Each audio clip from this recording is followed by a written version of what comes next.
During the early 14th century, much of modern-day Albania was governed by the Serbian king Stefan Dusan.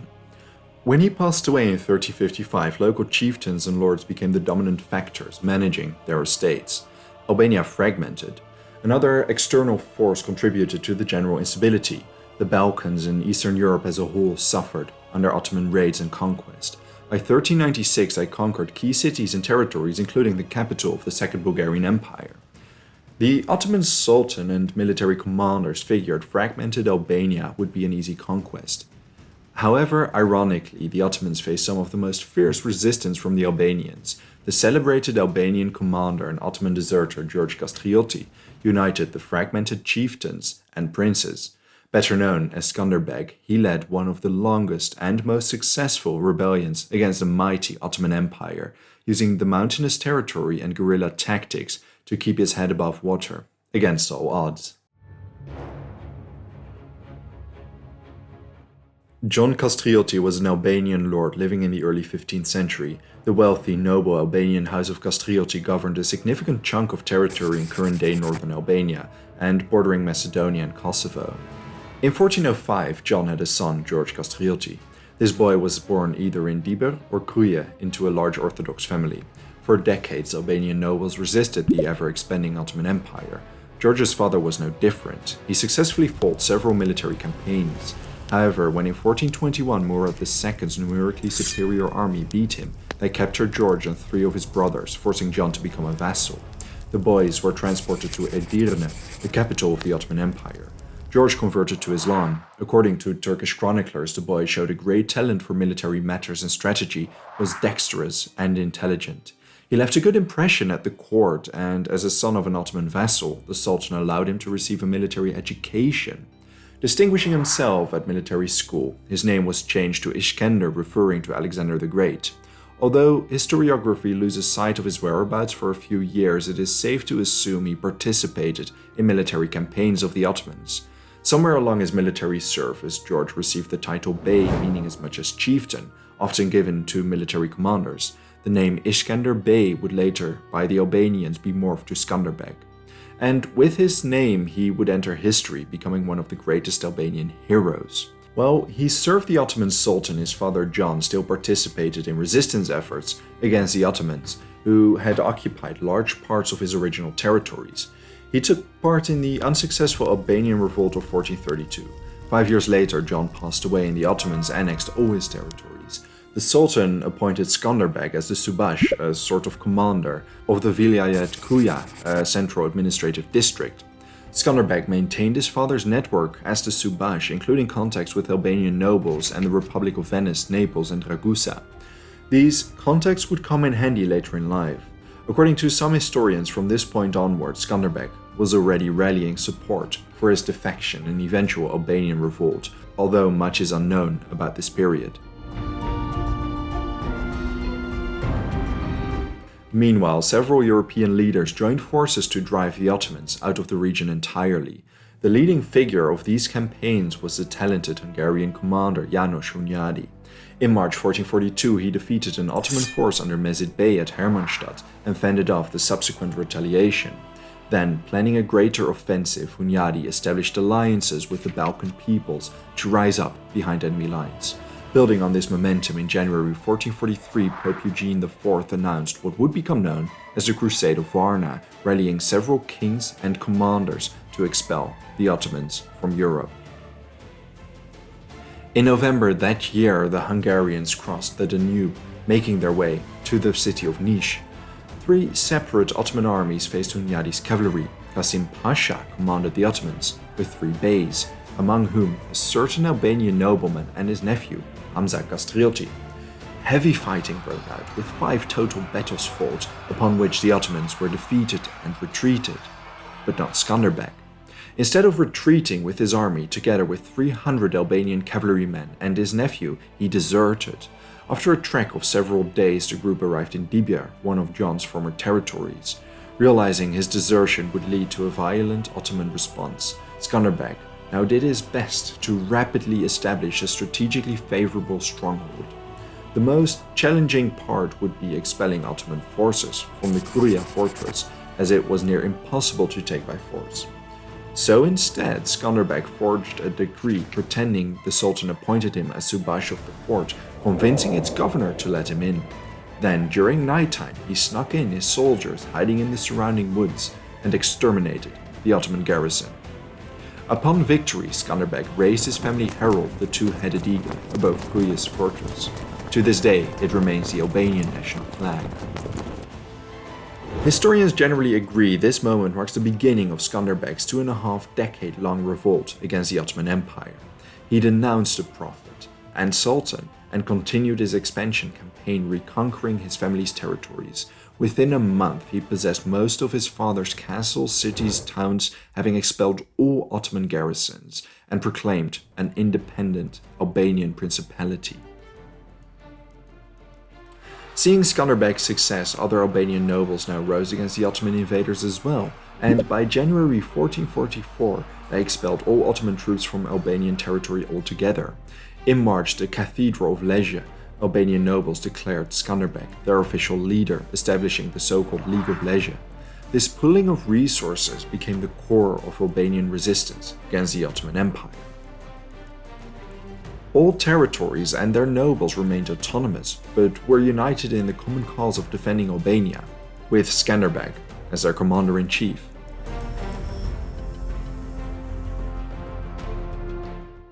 Once elected by the Albanian nobles, Skanderbeg began setting up a mobile army and increasing fortresses and barriers on their territories, waging a form of guerrilla warfare with units that could rapidly disperse and using the mountainous areas to pester Ottoman forces. Using a considerable number of newly erected fortresses, the Ottomans could do nothing but spread their forces thin.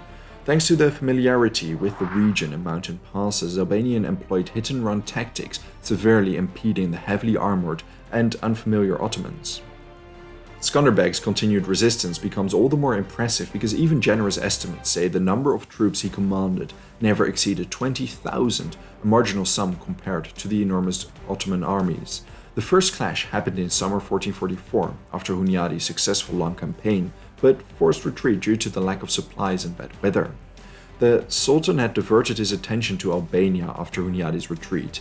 At Dorvioli, Ali Pasha entered Albania at Dibra, commanding 25,000 troops. Using deception tactics, Skanderbeg lured Pasha's forces into the narrow Dorvioli plain before trapping them with hidden troops and launching a devastating attack. The Sultan's retaliation wasn't immediate, because in November, at the Battle of Varna, Ottoman forces decisively defeated crusading armies commanded by King Vladislav III and Hunyadi. The king was slain.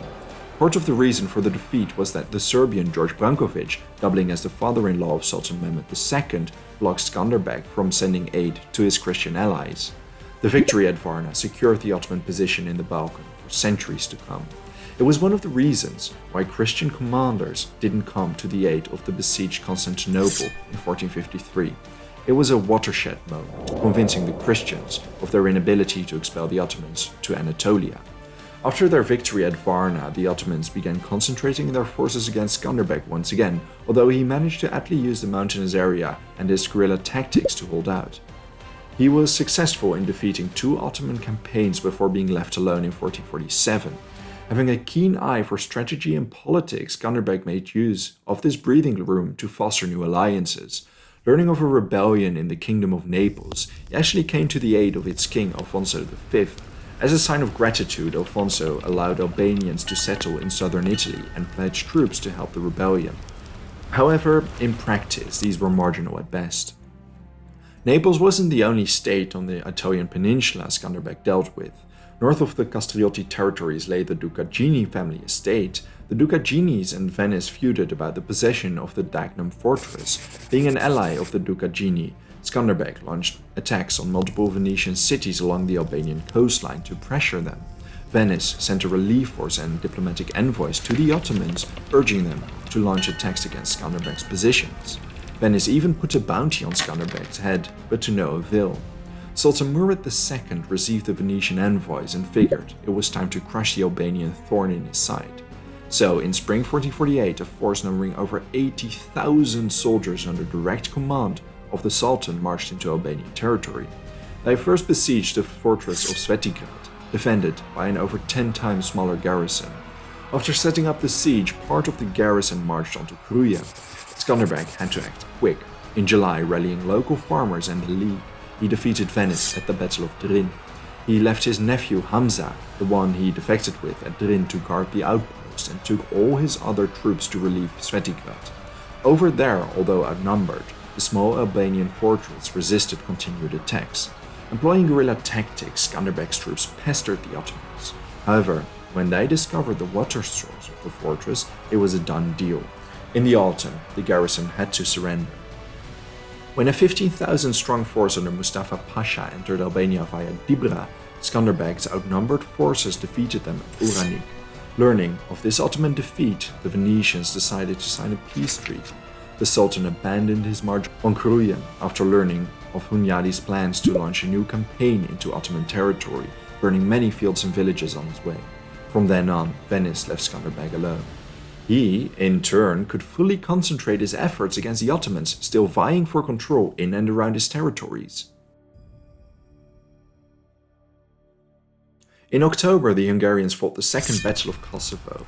Once again, the Serb Brankovic blocked Skanderbeg's forces from coming to his allies' aid, and Hunyadi's troops were badly beaten. Having dealt with Hunyadi, the Sultan concentrated as many soldiers as he could spare against the Albanian lord. In May 1450, rallying over 100,000 Ottoman troops, Murad II himself commanded the army that would lay the first siege of Kruja. Count Vrana and 1,500 men defended the fortress, while Skanderbeg and 8,000 troops retreated to the Gumanishti mountains to the north. As soon as the Ottomans entered Albania, they were harassed by peasants using the hills for quick getaways. And if there weren't attacks on the main Ottoman force, Albanians heavily attacked supply lines. Skanderbeg's troops too harassed Ottoman garrisons around the fortress and their supply caravans.